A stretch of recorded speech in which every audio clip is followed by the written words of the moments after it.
Hi guys! Today I'll tell you how to prepare sugar wax for hair removal at home. To obtain a natural remedy you'll need 10 tablespoons of sugar, a tablespoon of warm water and the juice of 1 lemon. Mix all the ingredients in a metal bowl.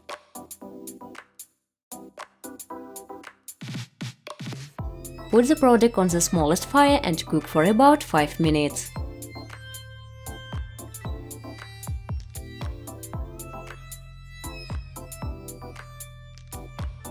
The resulting mixture should be caramel color.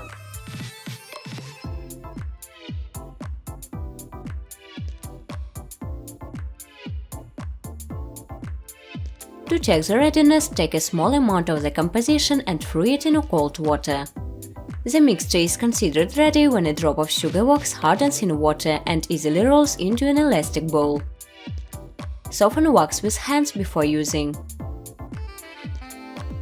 To get rid of unwanted hair, perform this procedure once every 3 weeks.